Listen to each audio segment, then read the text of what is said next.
Hi, everyone. Merry Christmas. It's Christmas Eve.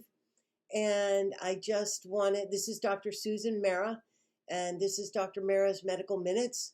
And today we're going to talk about the interplay of MCAS symptoms from mycotoxin and mold exposure.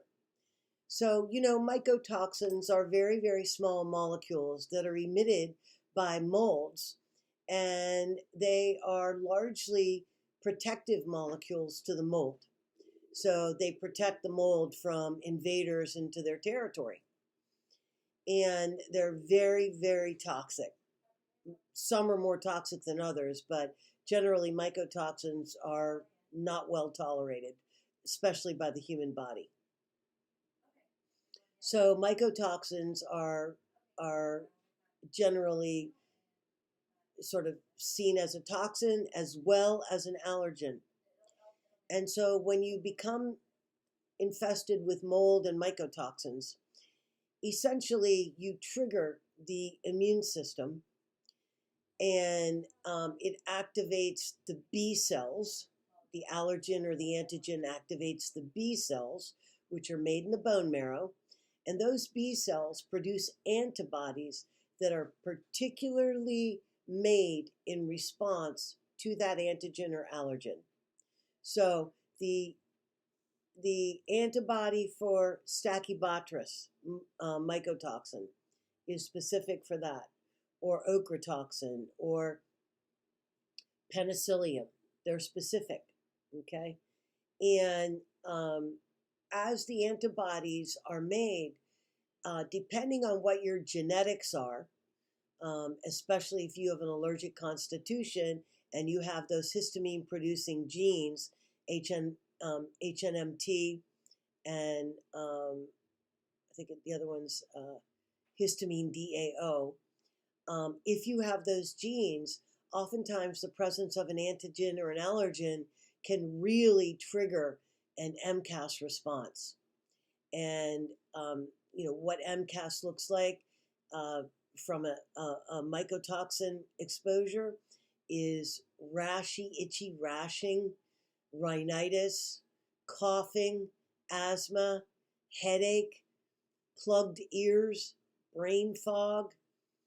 Histamine is a very powerful molecule, and in general, it's a very useful, very healthy molecule to have because it's in response to the exposure to allergens or antigens. But like in the MCAS situation, you have excessive release of histamine, and your body becomes overwhelmed by histamine, and then histamine becomes detrimental to your tissues.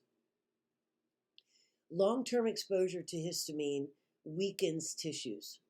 Okay, it weakens the ligaments and the cartilage. Okay, it makes them way more stretchy and elastic, and it's very, very inflammatory. So you want to try and minimize the histamine response as much as you can, and you can do that using cromolyn sodium, ketotifen, doxapen, hydroxyzine, HistDAO, histamine scavenger, MC balancer, D-Hist, and Masties. These are all products that I have in my dispensary that help calm down the histamine response. So the release of histamine is very, very correlated with mycotoxin exposure, especially if you have the genetic propensity for allergies. In other words, you have the genes that promote the release of histamine.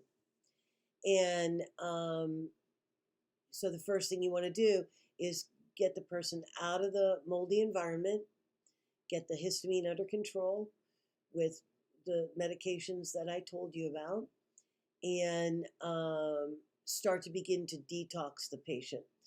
And by detox, you can do saunas, you can do Epsom salt baths, warm lemon water, you can use Benadryl, and this will help calm down the histamine response to the mycotoxins.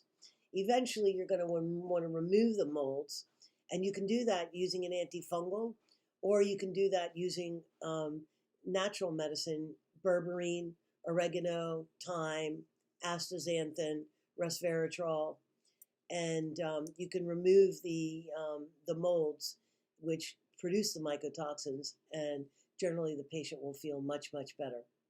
So I hope this information has helped you, and I hope you have a wonderful holiday season. Take care.